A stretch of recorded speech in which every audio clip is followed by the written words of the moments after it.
It just looks like you got sun on the top of your chin. And also because I have a bulbous chin, I kind of go overboard there. Now, I'm actually going to use the same brush.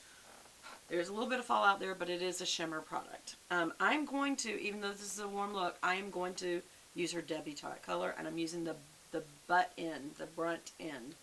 And I'm going to go right above where it naturally comes in, right there. And I'm doing it at a diagonal, not that way, that way. Do you see how it makes it look a little more cut in than that side? It also cooled it off. This is a very cool brown. I'm in love and love and love. Thank you, Sassy Savannah, that you made a cool brown. Almost nobody makes a cool brown. Alright, I'm going to actually switch over to Southern Belle for up here. Who does that? Who switches contour colors? Me. And for my outer area, which is right under here. Right under here. Now when you make a line, what happens? You've made a line. So you need to blend it down. I am going to go through both colors. Looky there. Ooh, I love that they're diagonal, so I can do that. I mean, not diagonal, linear. I'm going to go under the chin, especially if you have a little bit of fatty chin, or maybe we just call it a full chin, huh? And you blend down, and you blend down on this side, and you blend down on that side, and you blend down on this side, and you blend down on that side, and you blend down on this side, because you don't want a line, okay? Again, I'm just going to go back here a little more, and back here a little more to blend that color in, because I did use the cool color first. And I like to do this. You don't have to. I'm going to use a little of this to go under the nose, blow out while you do it. Why? Because I have a long nose. And when you put dark, it recedes. Remember, when you put highlight, it comes forward. So that's why I did that. And now we're going to add some highlighting. So let's get a highlighter brush. What's the best one? This is a good one. And I'm going to go ahead and use, am I going to use Glam? I think I'm going to use Glam. Okay. Now, as an older woman, you can still use highlighter. You just use the very top tip, not below, the top tip of your nose, right up there. Okay. Right on the brow bone, just dust across it.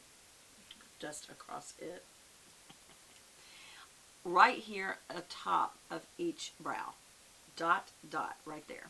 That's where the sun actually hits. Not right here in the middle. Don't do that. Your sweat will do that. Alright, and just a touch again here. What does that do? And oh, on the top, not on the bottom, that highlights a big chin. Right there on the top, right there. Just a touch. I'm going light. Also, I wouldn't overdo it as an older lady. I think it looks silly. Actually, I think it looks silly on a young person. Don't overdo it. And then do not hit your crow's feet. Young girls can do that. You can't if you're older. Go around it and come down. Do you see that? And then you can just dust it away. Don't hit your crow's feet, girls. It highlights. That's why it's called highlighter. Stay away from the crow's feet. Still going to highlight them a little bit. Also, if you have large pores and you just used a mattifier or some sort of filler, you know, they call those things primers. It's filler. It's just basically you got a pothole in the road and they're filling it over with sand. That's what you're doing. So then don't go and highlight those pores. That's the worst thing you could do. Stay away from that. See how it's kind of brighter because we've already darkened everything in the background? So I think I've done everything. How's that look? Can go up. You can go in the center. I wouldn't advise it if you're older because that is where your big wrinkles are and your 11s are. So you don't want to highlight those because then you're going to really notice those wrinkles. You don't want to highlight through the middle because that's where that wrinkle is. But you can do right over the brow.